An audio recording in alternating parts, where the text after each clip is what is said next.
Boaz is the name, and you are watching earGROUND, new voices amplified. And you wonder why we call them new voices? It's because these are voices that are around, and you guys been sleeping on them. So we're trying to make sure that you get to realize the diamonds, the gold that we have in our art industry, in our culture, and in our lifestyle as a country and as Africa. And today, I have the one that needs no mention in many circles. He's actually a king in Botswana, in Namibia, in Ghana. Yes, They know sir. this. And recently in California, UK, and some countries in Europe, they know this name. Luminous, welcome to the show, my G. Hey, man, that's one heck of an introduction. Probably the best I've had since I started this. How you doing, bro? I'm good, man. It's been a long, long time, man. Hey, I know this is long overdue, bro. Yeah. Yeah. I remember that I took some picture. I sent it to a sister of mine, and Yeah. then she was saying, are you and Luminous related? Wow, man. I Hey, you was just saying, have to say yes. picture, they said you're looking so alike on that particular picture. Otherwise, what's happening? How's Bulawayo, mate? Hey, Bulawayo, nothing has changed, man. You know, Bulawayo is a good city for retirement if you have your money. It's a good city to start if you're starting out. But all in all, man, Bulawayo is the people. You know, nothing has changed about that. But it's just another day. Only transport issues. That's one thing that I can say. Public Oh, transport is man. an issue, man. I think it's a So now you're countrywide able to issue. walk. Now are you able to walk? Like, do you know how long it takes you from Kulumane to town? Oh yeah, if I'm walking, I used to walk as a kid. Not now. I have broiler DNA in my genes. You know, we eat all these GMO foods. I can't be walking like the Magogos used to do. But it's about maybe an hour, 30 minutes going to town. So yeah, you get to work and you're tired. So yeah, you have to make it Yeah, do what it do. that's good exercise actually. Yeah, but but anyway, I tried my best to introduce you the best Yeah. way I know how. But I will give you this opportunity to try and break it down. Just sell yourself in 30 seconds. Who's Luminous? Oh man, I don't know if I'll do it the way you did it, you know. But yeah, man. Luminous, as the name says, man. I live up to the name. I just live to share my perspective, create art that creates conversation, challenge your perspective, your worldview. And I don't want to give answers when people listen to me or look at something that I do. I just want them to, you know, have an open mind and be like, oh, I've never thought of it like that, you know.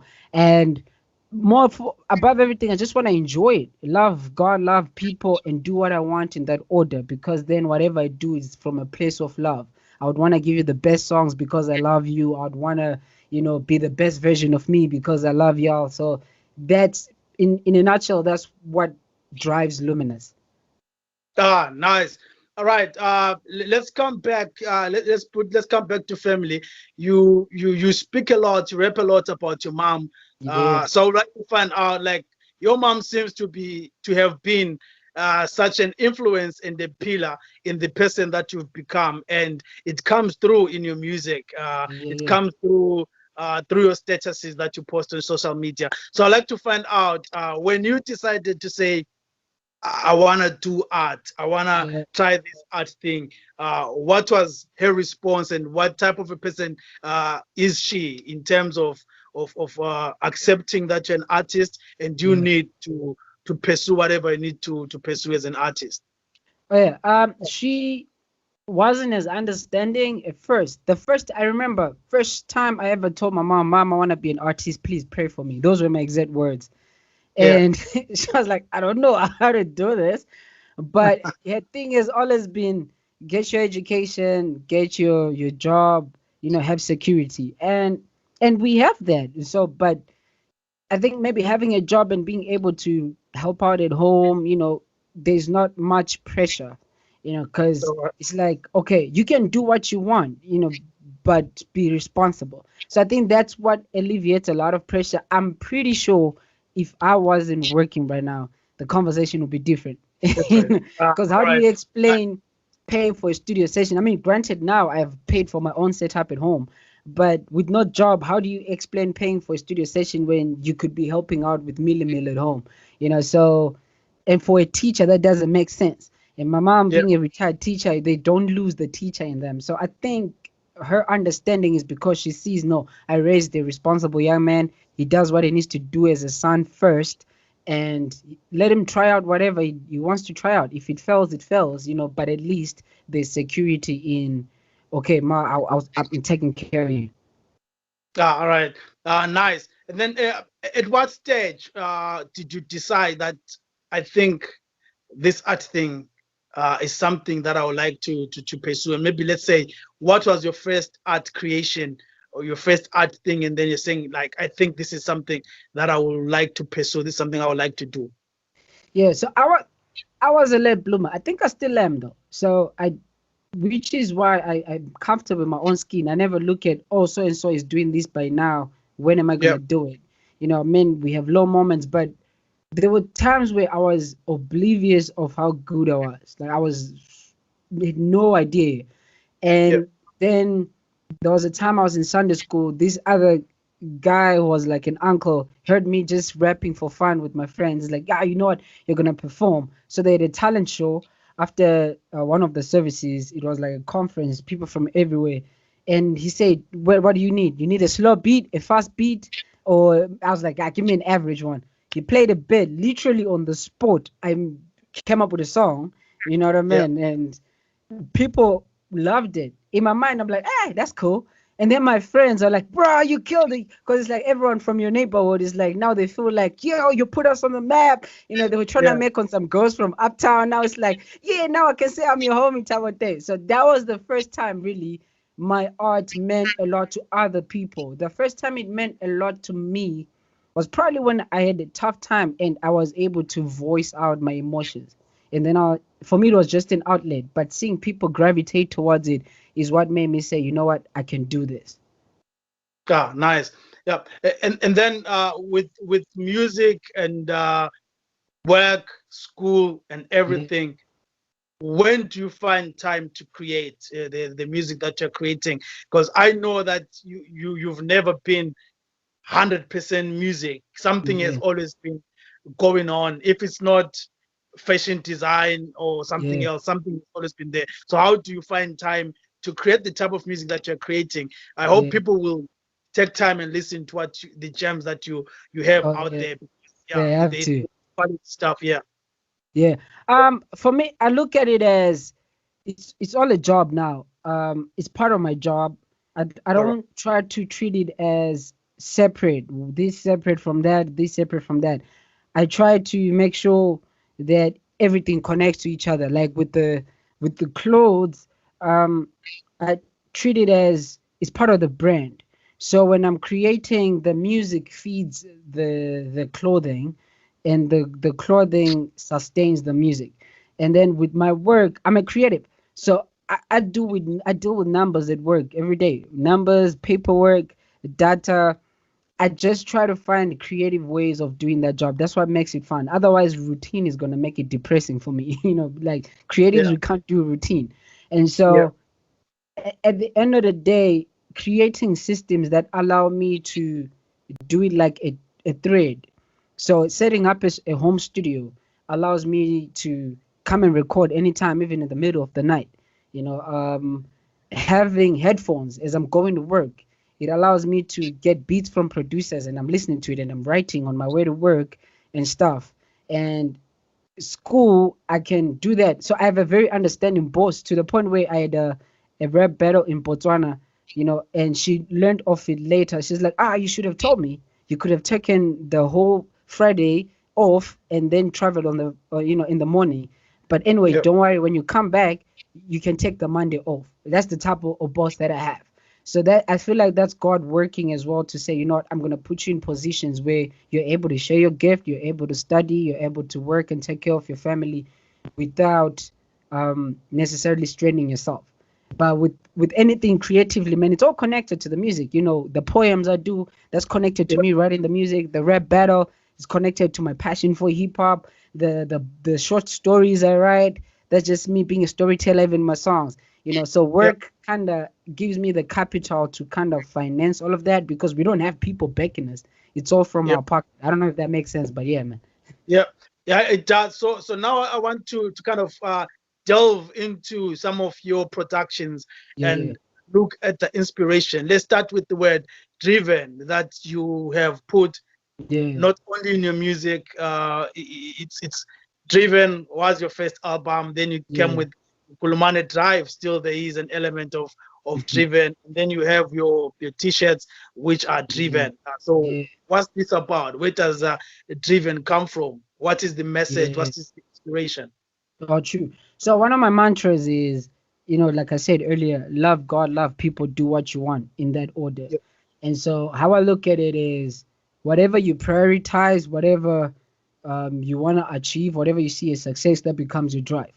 For me, loving God and loving people is my ultimate drive. I want to be because people don't will not remember your name necessarily. They won't remember what you did, but they remember how you made them feel. And so, as I'm chasing my dreams, as I'm building a life for myself, and one day with someone's daughter and my own kids, you know, Yeah. it feeds into love or a drive. Like I have to do this, and so that's the why for me that's the driven love God love people do what you want. So what I want feeds into the first two priorities, and driven really is the movement for that, and the music I make is like a soundtrack for that type of life. So it doesn't matter what your dream is, man, you know what I mean? Just go get it. You know your story, you know your background, you know what you want to achieve, and that's your definition of success. So that becomes your drive. So it's like literally something that transcends preferences. It's not a thing for someone who loves hip hop. That's why we have the t-shirts. I have people that buy t-shirts because they resonate with driven resonates with who they are. And then Kulumane Drive really is a double entendre to that because the street where I live in my hood is called Kulumane Drive, but at the Oh, same nice. time, it's the drive from Kulumane to go and do better and be a role model to kids here. You know what I mean? And open doors for them because one of the things I want to do really is kind of take all the kids in my neighborhood, expose them to the world, even if it's taking them to the museum or taking them to something. Because some kids don't even leave the neighborhood until they are sent a town in a bank. So Yeah, I want to yeah, create that. So that part of what drives me, and I want to share that drive because I believe it's contagious with people like, yo, you don't have to be like me exactly, but whatever your goal is, whatever your story is, let it drive you to be better. You know what I mean? yeah. Yeah. Yeah, nice. Right. Now let's come to the stuff that you do as poetry, Yeah, which yeah, is so emotional, yeah. and Yeah. and most of the times, it's more like it's something that's coming from a place of pain, if I may Yeah. say, Yeah. where you're trying to address these issues, where someone is trying probably to recover from a disappointment, a heartbreak, Yeah. or stuff like that. You had a series at some point which was going on, I was really hooked on it, trying to understand like where you're Yeah. going. So where does this inspiration come from, and how do you do your poetry and put so much emotion, and particularly the fact that this is from a place of heartbreak? Is Yeah. this Yeah. from your experience, or you're looking at other people's heartbreaks? I think with the poetry, most of my art definitely is my life experiences. Like yo, I have a friend of mine, him, Bruce Chimani. Yeah, One time, said to me, it was after a heartbreak, and he's like, bro, write songs about it if you have to, put it on record, whatever. It will help you later. yeah, So at the moment, it didn't make sense. So for me, it was just an outlet. Then I realized like talking about it is almost therapeutic.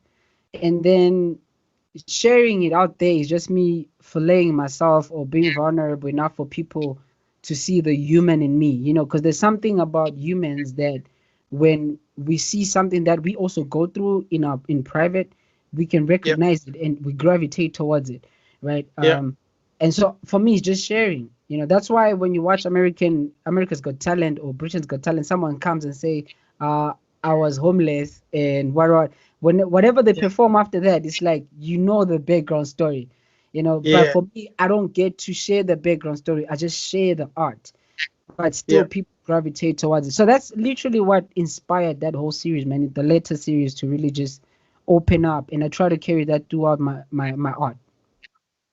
Nice. Yeah. And then having done that, I will try and compartmentalize Yeah, your stuff that you've done, which is a lot. Let's talk about winning battles in Zimbabwe, in Botswana, in Namibia, and recently in Ghana. For yeah, those that I have seen, you always or you never run away from the fact that you're repping Christ. yeah, Someone may be dissing you, you will diss back, and you will yeah, still find an element to talk about Christ, especially with your conclusions. You yeah, really just that person down, and then you put the solution as salvation or as Jesus in yeah. that. So why has this been the case, and what do you think is the secret in winning? I saw your Botswana one. That Yeah, was crazy. That was crazy. So how do thanks, you man. prepare for this and come up with the bars that you come up with? Yeah. Preparing, it takes a lot. That's why I think I don't like battle rap to battle as much as I like to write music, because All right. battling, like, it's like I'm in war zone. I have to really study my opponent. I wanna think, if I was my opponent, how would I diss me? So I would Yeah. try to think of every possible outcome. And for me, it's mentally, physically, and spiritually draining, emotionally as well. But Yeah. what I like about it is that competitiveness, having someone challenge me and having me think on my feet, think on the spot. Yeah. So I would research, man. I'll go full stalker mode on you. I would look at everything, to the craziest post, to the meme you share, whatever it is, just to kind of think of, okay, what type of person are you? How do you think? If someone asks you something, how would you respond? Because what that Yeah. does is it allows me to then go right in a way that might make it hard for you to answer on the spot. I'm literally giving away my belly secret here, but it's a thing of, a lot of people think of dissing, right? But for Yeah. me, battle rap is making your fans question everything you stand for. If I do that, I've won. It doesn't matter the Yeah. outcome. Because if your own people, picture this as a president or as a king, and then someone debating with you makes your own supporters kind of question, like, are we really supporting the right dude here?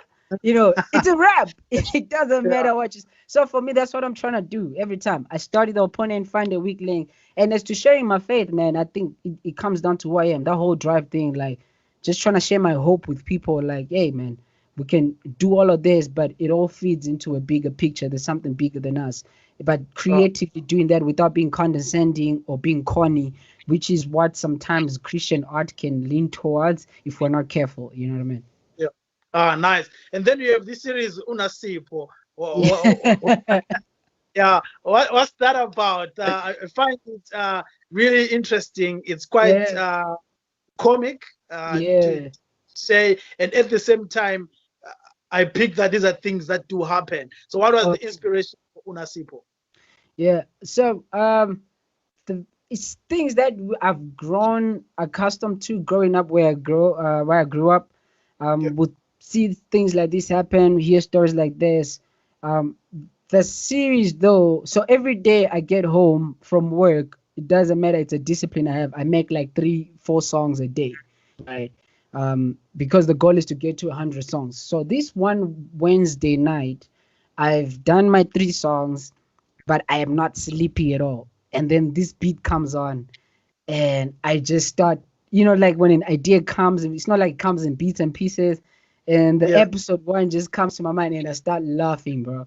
Like, yo, Yeah. that would be crazy. And then I kind of like structure it, and I created it, and then I shared it initially with my fans on a Friday, because I have like this fan Friday thingy where I do like a WhatsApp group, all the people that really kind of like my art, direct interaction, and I Yeah. shared it with them. I just thought it was going to be an exclusive thing, like, yo, Yeah. guys, there you go, listen to this, what do you think? It wasn't mastered or anything. They loved it. They're like, yo, you gotta share this with everyone. So then that's when, that night when I tagged you, I shared it. Yeah. And the response now is like, yo, we need a part two, we need a part two. Right? Yeah. And then I was like, It's okay. a whole season, man. Right? Yeah. I have like a whole storyboard on my wall right here. I wish I could show you, but I can't. Yeah. Like I did the episode 2 and I put it out like 2 weeks later and people went even more crazy because episode 2 it takes you back 2 years before episode 1. So I'm literally Yeah. writing it as a movie. And yeah, man, I don't know where the story is gonna go, honestly. I created a storyboard, but hey, I'm trying to have like at least 8 episodes, then we'll see what happens. Ah, nice. Yeah, and then let's talk about the industry, the music industry, because what I don't want to do is to go to your music and come back to this. So I Yeah, want to try and deal with this yeah. before we move on. First of all, what inspires your music? Who are the artists that Mm, haunt you and say, "This is yeah, where I got my inspiration. These are the people that I listened to and thought, oh, I could be like these guys." And yeah. what are you listening to right now? Um, yeah, interesting questions. I'll put it like this. I always put it like this. My influences, I'll say, Lecrae taught me how to make a good song. Andy Mineo taught me how to be vulnerable in music. J. Cole taught me how to tell a story. Kendrick taught me how to push my pen. Tupac taught me how to stand up for what I believe in. And then John Bellion taught me how to enjoy creating the music and not take it too seriously. So those are the artists that I can literally say made me who I am. And just watching them move and do what they do made me say, yo, if I can identify my tribe, I can feed them with music and art until the Lord says enough. Ah, nice, nice. All Yeah, right. So, who are you listening now? Is there any artist that you're listening to, be it international or local, that you say yeah, that you yeah. think these are people that need some light to be shined upon them? Oh, fact. I'm listening to Corday. He just dropped an EP. Was it Yeah, last night? Yeah, it's called Just Until. That dude is crazy, man. He's like, what I see in myself in terms of being between generations. He's got this old school essence to him. At the same time, he can switch up the flow to accommodate young generation. And locally, I'm listening to. I love Aishan, man. Like Aishan is fire. Aishan Pop 10 when I'm at work, that's part of my playlist. That peanut butter by Aishan is yeah, crazy. It's fire. yeah, And then the new Holy 10, I've been listening to the new Holy 10 album. I think the album is crazy. Then there's a kid from Bulawayo named CTL. Hey, sorry, bro, I called you a kid if you're listening. But yeah, he is crazy, bro. I really wish people could check him out, man. But yeah, those are the people that I'm listening to, and yeah, and just beats all right. from producers.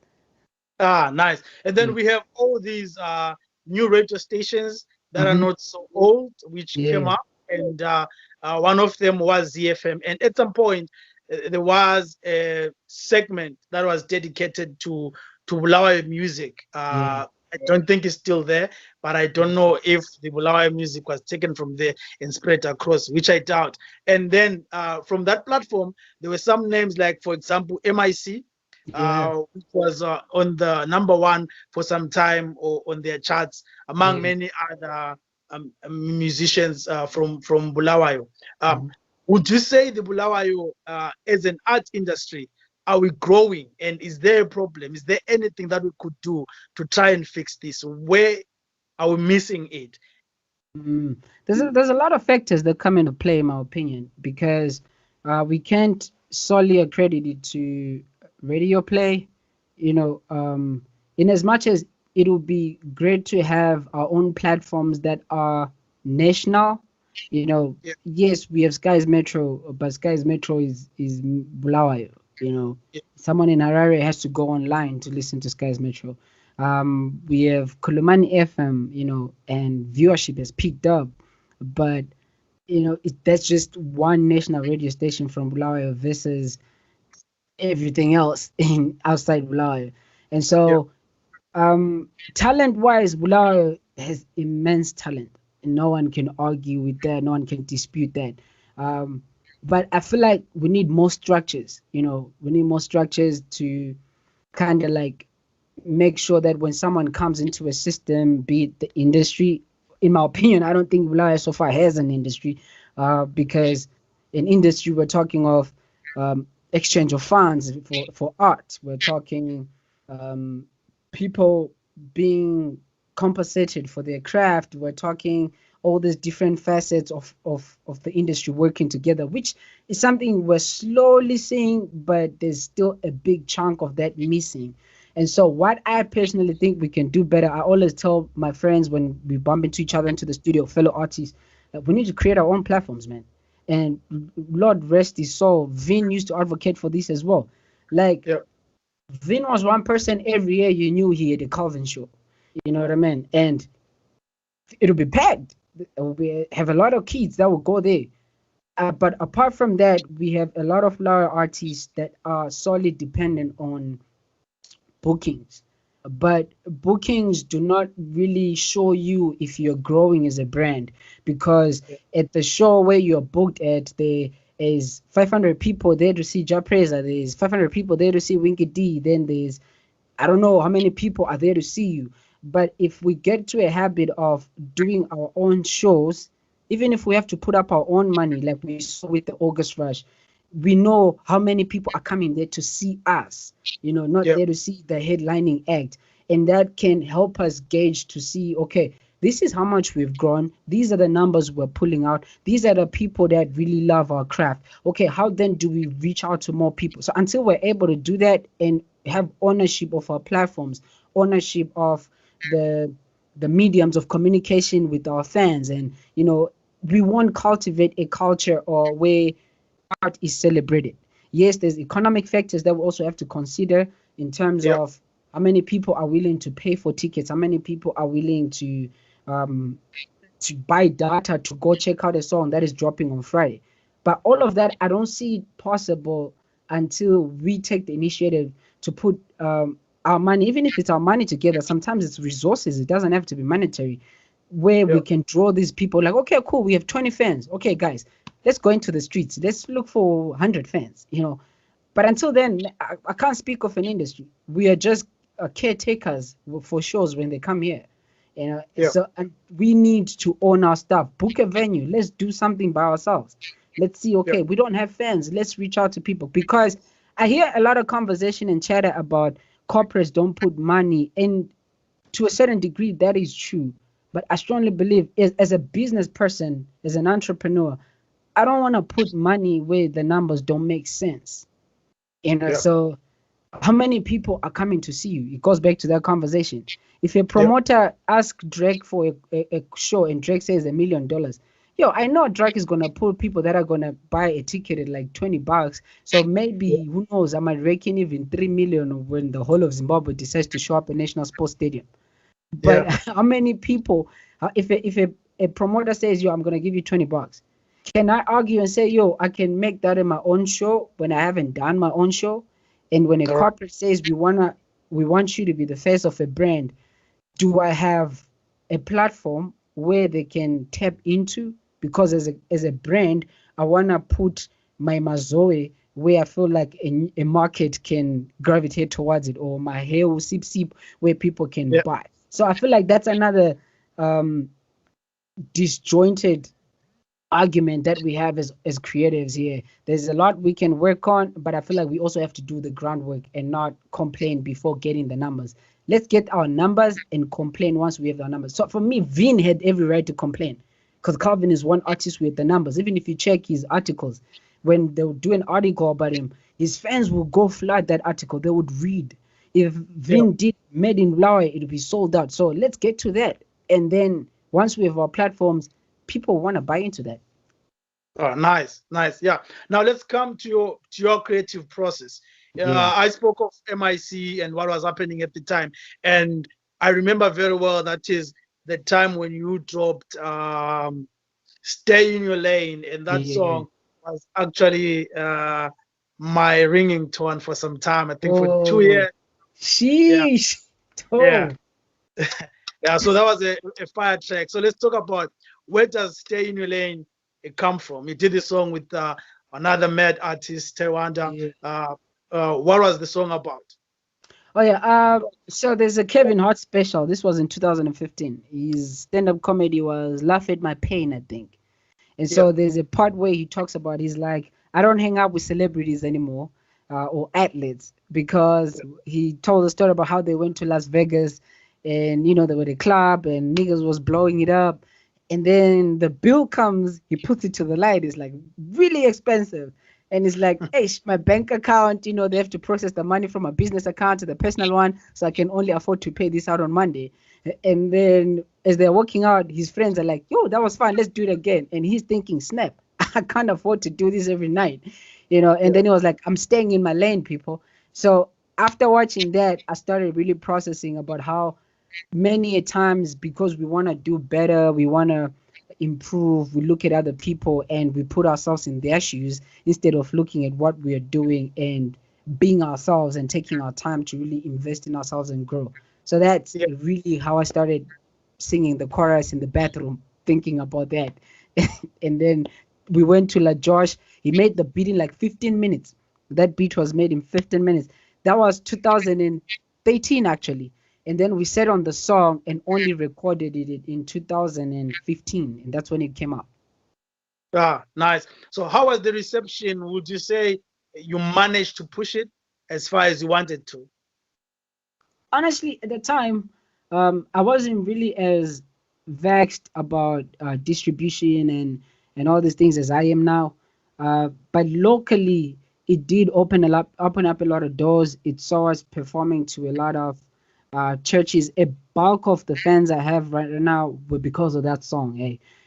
So I feel like it did what it could do with the knowledge that we had at the time, and actually giving it to T1 to really run with it was probably also a wise move, because T1 at that time was already known around the city for his MCing gig, his dancing lifestyle when he was still a dancer, So I was able to tag along to that wave by being attached to the song.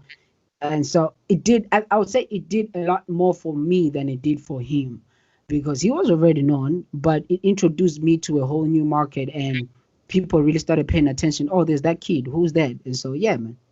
Yeah, all right. Yeah, and then we come to your album, Driven, and then Yeah, on Driven, uh, for me, I want you to talk about two songs. If yeah, you can accommodate any other song, it's up uh, to you. But I want you to talk about Ungowami, which yeah, is a love story. You say yeah. it's based on a true story, and But then that, Problem. I loved Problem. I think Problem should be the second song from you that I have played more than any other. That should be after jeez. Stay in Your Lane. Yeah. Dang, that means a lot, bro. Yeah. So I'll start with Ungowami. Ungowami was probably, it wasn't supposed to be on Driven initially. So I'd already been working on Driven from like the March of 2000 and 2000 what 17, right? Yeah. And then in around September, no, not around May, this guy who's been one of my biggest supporters hits me up. Is like, yo, I'm getting married in August. So he's like, I want you, can you write a song about my story as a gift to my wife?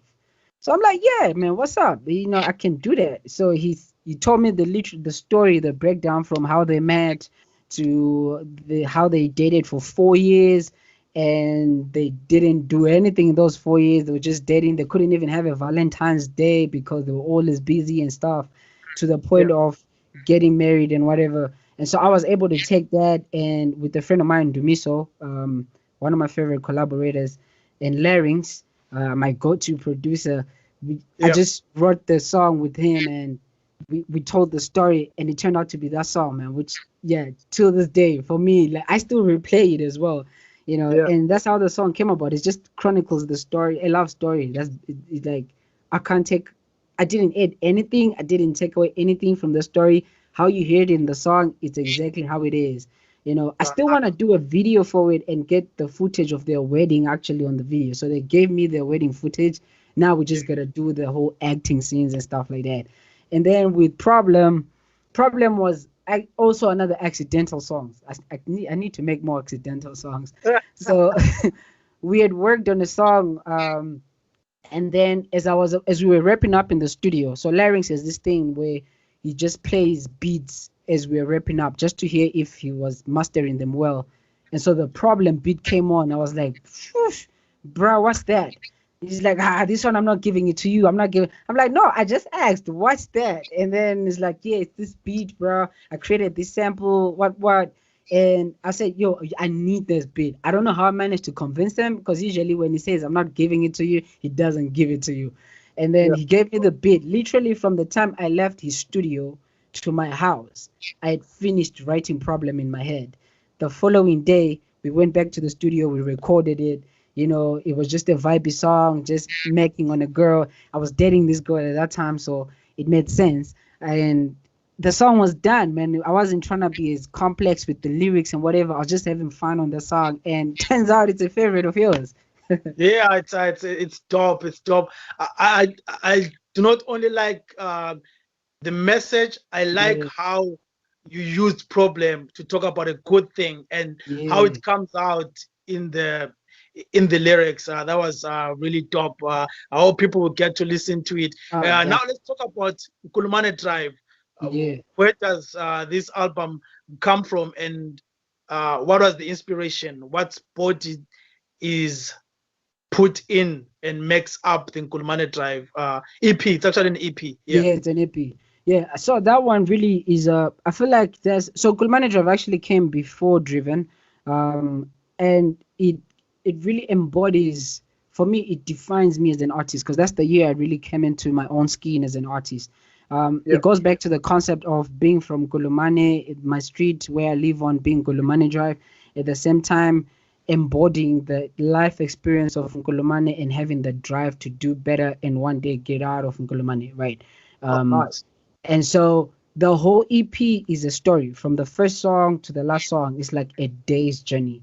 First song, I'm really just processing thoughts, talking about the system in Kolomane where our schooling system is messed up, where kids have to share a test book, and it's like 15 of us. By the time the Yeah. test book is on kid number 5, the assignment is already due, and it's like, yo, I don't have the test book yet. And then Yeah. talking about politics as well, how it affects art. You know, there's a line I remember where I said, they say my city is the hub of the arts. I'm just paraphrasing, Yeah. but then because of the system, you know, we pay attention to the artistic child. You know, so those are the things I was really touching upon on that first song. Then the second song, we just go in and it's like I'm now at a radio station. I'm being interviewed and I'm asked to spit a freestyle, and it's called Yeah. Ndaba Road. So that also is a double entendre where Ndaba Road is a street near Nkulumane Drive, but at the same time, it's Ndaba. Ndebele is like, is Indaba yako yini, you know, like tell us your story. What's your story? You know, so Yeah. that's exactly what the song was about. And at the end of it, you hear me talking to this girl. I bump into this girl who happens to be an ex-girlfriend of mine, and we're having a conversation in town. And that leads me to the next song, which is Can't Explain, where I'm really just telling her, like, yo, I can't explain why you hurt me, but I still love you, type of thingy. And from there, you go into circles where it's like after I've professed that I still love her, she's asking me, but yo, I hear that you're breaking hearts out here.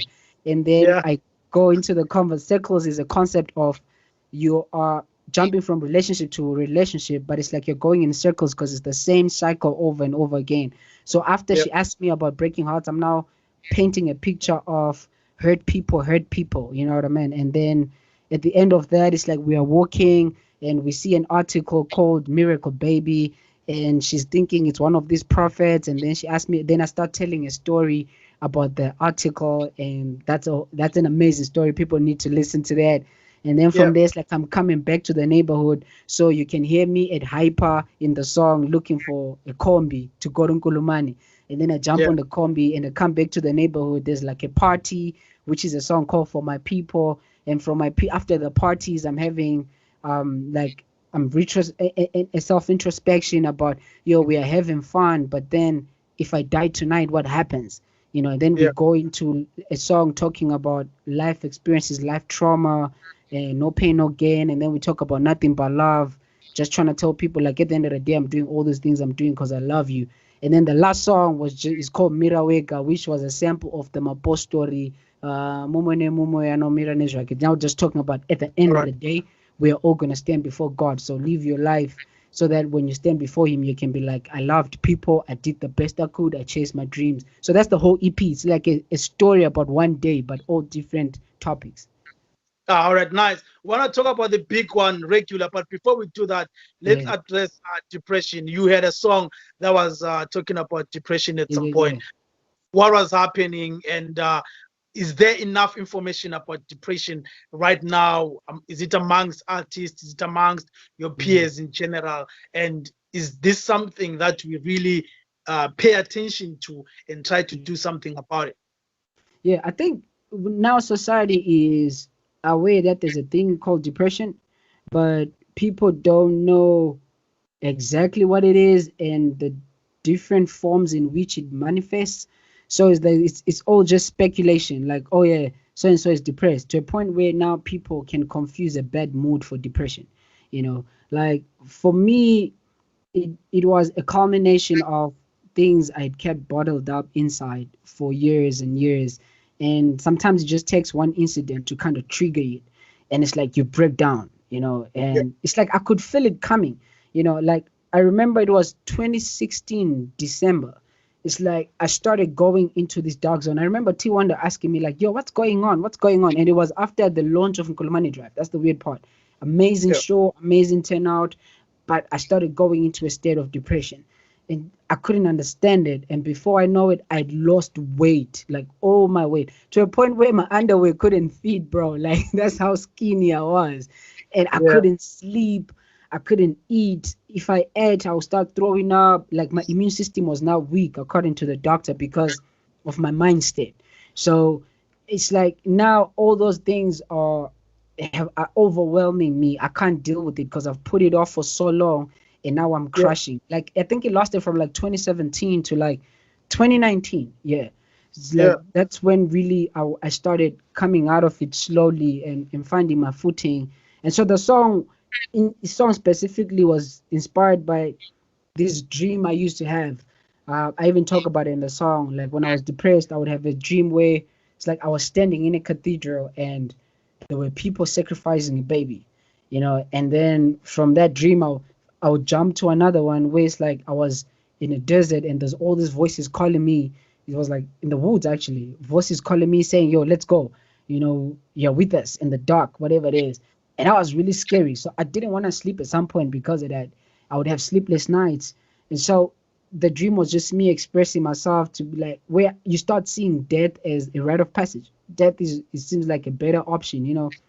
yeah, I couldn't though think about suicide and act on it because I had lost a friend to suicide like years before. So I saw the trauma that caused me, his family, everyone that yeah, loved them, attempted suicide in the family as well here. So that wasn't an option for me. But talking to people and I had people that were willing to listen. I feel like in terms of information, people are trying, but yeah, like anything else in our community, we have a huge gap between the public and media. And so, because the average Zimbabwean, I don't care what it looks like on social media, average Zimbabwean doesn't have data, to really yeah, constantly be online. And so, if we can have systems in school where kids are educated, because right now kids are really suffering. Funny enough, we're talking about this because yesterday and today I was talking to a group of kids from my friend group, and this one kid in particular who's yeah, wrestling with depression, suicidal thoughts. And it's like at school, there's a group of elders that still think it's not normal for a child to be stressed, let alone depressed, right? yeah, And right now, if a child say they're depressed, like, oh yeah, because you guys are chasing boys or you're chasing girls, you're doing drugs. So it's a stigma to it. And so people internalize their struggles. So I feel like we have a lot to unlearn from. Let's have systems in school where kids are taught like your depression doesn't mean you are an abnormal person. It doesn't yeah, mean you are crazy. Just means that you are dealing with a lot. I mean, even Jesus was depressed. He was sweating blood. Jeremiah wrote a whole book in the Bible called Lamentation. He was depressed. yeah. Our parents wrestle with depression to the point where they have stroke. They have all those things. So let's not. We need to educate people on those levels. Like, yo, there's. So I feel like let's take it to schools so people learn about it. Well, And if I don't know if budget allows as well, but if we could literally bring it to people's doorsteps, I don't know. well, that'll be amazing. The same way we do with consensus, the same way political parties do when they're campaigning. Let's do that with these things because they're affecting society, especially in a country like ours, where an average teenager is wrestling with pressure. Like the economy doesn't, look like it's gonna give me a fair opportunity as someone who's from a well-up family, where Yeah. family at home is placing expectations on me to do certain things. I don't think I can do them. Maybe because I'm a late bloomer, maybe they have ideas for me that I don't have. So I feel like Yeah. there's a lot that needs to be done. Clinics, schools, houses, uh, if companies can do workshops on it, because I've seen a colleague of mine have a mental breakdown because of it at work, Yeah. and no one understood how to deal with her. And so let's have all those things in place where we can educate ourselves. So I think we still have a long, long way to go, although Yeah. necessary steps have been taken to kind of like introduce the conversation to it. Artists are now opening up about it. It's so sad that we had to see some people lose their lives or take their lives for us to really take it seriously. Yeah. But at the end of the day, I feel like it'll, on the brighter side, it will help us be careful next time someone says, "Yo, I'm depressed." Oh, word, word. Yeah, I see that there's so much of Yeah, mental awareness, mental talk online, and yeah, I think you are right. Probably we need to take steps where we kind of move away from the social media, where there are so many false appearances to start off with, fake true. appearances where people look like something but they are not. I Oh, true. recently said something about being a broken and a hopeless generation that has a wholesome statuses and Yeah, happy pictures, but the reality is not like that. Yeah, so we hope that whoever deals with mental health, maybe if they can try to decentralize and move away from social media, while it thanks. is the thing, not everyone is affording to be online and learn those things. True. Yeah. And then now let's come to the big one. Yeah, Uh, the song Regular. Uh, I need you to tell me the inspiration on Regular yeah, and how yeah, far it's gone, because I understand it is in America, it is in the yeah. UK, it is in some countries in Europe. So if you can break it down, how did it come about, what has happened, and where are we as far as Regular right now? And also, it's said to say that there isn't much love that Zimbabwe is showing to this song, or is Oh, showing definitely. you as an artist, which I don't True. understand. But let's talk about Regular. They will catch up later. Yeah. So I have to give big props to this guy, Beyond Beats. How he titles, I think also producers can take this as a lesson, man. How they title beats, it kind of gives beats a certain energy. Yeah, So when he sent me, it's him and his homie called Lucid Beats. They usually send me beat samples, and so they sent me a folder of beats, and Regular was one of them. But how he had titled it was Umar Johnson. I don't know if you know who Umar Johnson is, yeah, yeah, but yeah, yeah, yeah, yeah. Yeah. the way he advocates for Dr. Omar um, Johnson. Yeah, yeah, for black excellence, he advocates for ownership of platforms, yeah, creating generational wealth and all those things. yeah, So, and looking at that, so when the beat was written, that my mind was already wired to think Umar Johnson. And I sat with the beat for like 5 months, and then one day, we were just talking about how what you do on a daily eventually becomes who you are on a regular, yeah, like habits create character type of thing. yeah, And yeah, so I woke up in the morning. My best friend had slept over, so I didn't want to make noise.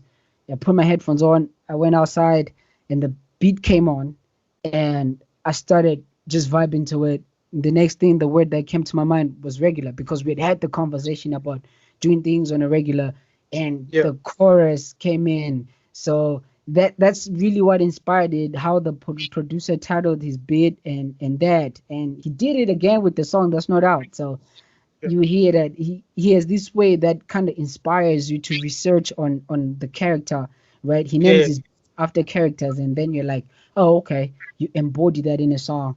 And initially, I'd recorded the chorus and the first verse during my lunch break. and then I sent it to ASF. So because I wanted SF initially to be on the second verse, right? Yeah. And I sent it, and SF was like, okay, cool, I'll get back to you. But at the time, he was really busy, and I can be impatient. So I ended up writing the second verse, and that's how the song Yeah. came about. And I sat on it for a while again because I recorded it in 2000 and mid 2020, right? And then All right. one day, T Wanda was at the studio, so they played it for him. And then he called me from nowhere. He's like, "You're crazy." He was cussing me out. I can't say the words right here. He was like, "Crazy, you need to put out that song. You need to put out that song now." And so we spread up everything, got it mastered and engineered by Larynx, and then um, got the artwork and uploaded it, did a lyric video. So that what you see in the lyric video is me actually the day Larynx played it for me after the engineering process. So All I'm right. there to collect the song. That was like my natural reaction when I heard the song. And he Yeah. was recording it the whole time. I got home, and because of funds at the time, we couldn't do a video. And so I just typed lyrics, I put the video together, and I'm like, okay, we're just gonna work with what we have. And then we put it up, we did the press release, we did the bio, everything, and we emailed it everywhere we could email it, submitted it everywhere. Funny enough, um, the one radio station that picked it up as soon as we sent it in here, I can't even say a radio station. It was ZFM's what's that show? The Fix with Lady Yeah. K and PD the Ghost. Right. Yeah. They love hip hop from Bulawayo. I gotta give them that. Uh, Yeah. but everywhere else in the country, it was a struggle, bruh. It Yeah. took a while for people to really catch on to it. I can literally name, to show you how bad it is, I can literally name the people that have played it off the top of my head without missing anyone. That's how bad it is. You know what I Yeah. mean? And then Yeah. when we put the song out, the reaction was natural. It got playlisted like in the first week in Ireland. A guy called us, is like, "Yo, I love this song." He playlisted it. A radio station in UK reached out, did an interview, loved it so much they wanted to help us do videos for like other songs. It Nice. got picked up in Scotland. It got picked up then. America was recent. So before America got picked up in SA, online Yeah. radio stations in SA, and then we got Ghana. We got playlisted in like one of Africa's top playlists, Aimula, and then Yeah. and then we got picked up in Chicago States, right? These guys Oh, reached out, yo, you've been picked up for not only just to get airplay, but for rotation. So literally, they're just playing it. And then a few days later, we see we are in the top five. Not only are we in the top five, but we make the top of the list. And nice. the song is Yeah. on rotation, is killing it. And it's like, man, do these people know I'm African? you Yeah. know, but it's just showing you love, man, and it's still opening doors. You know what I mean? Like, uh, for me, because we had simple goals like, yo, if we can get 10 new followers there, 20 new subscribers, the song literally in 24 hours surpassed all of that. Like, we got more, and we don't have a video in an age where people you need a video. The song did Video. all Yeah. of that without a video. So now we're just trying to see like, yo, let's put our monies together, let's do a video and see what it can do. But yeah, man, it's an anthem, and I think people relate to it because someone called it a hustler's anthem. So yeah, man. Nice, nice. Nice, man. We are happy for you. I've been hearing good vibes as far as Yeah, regular is concerned. So I hope that people will pay attention. It's yeah, been doing well, man. It's been nice, man. Talking to you. I never thought it would be this long. So any yeah, last word to your yeah, fans? man. Is there Yeah. any First of question? all, to whoever is watching this, sorry I talk too much, but you gotta deal with it. But yeah, man, I think in this day and age, man, just people need to keep a positive vibe. Like, Yeah, times are hard, times are tough for everybody, but we need each other more than ever. I just promise as a creative to create art that gives a voice to your emotions, however you're feeling. If you're happy, if you're sad, I'll be there with you the best way I can. Hopefully you'll be there for me with your ears and your yeah. streams, so because we need each other. It's a global community now. And, other than that, just love God, love people, do what you want in that order. Right. Yeah. Where do people see you? Your handles all over. Just Yeah, maybe break it down for us before we yeah. go. It's at Meet Luminous everywhere. MEET Luminous everywhere across Facebook, Instagram, Twitter, YouTube, and then you find my link to all my music on Spotify, Apple Music, wherever it's Meet Luminous. You find me. Ah, nice. So let's go out there and meet Luminous. He is all over Yes. and it's very easy for you. Just meet Luminous with your phone. Thank you so much, bro. This was a pleasure and kind of a catch up, if I can say. We Oh, haven't seen facts. each other in a long, long, long time. Yeah. Yeah. So this was King Boas, earGROUND signing out.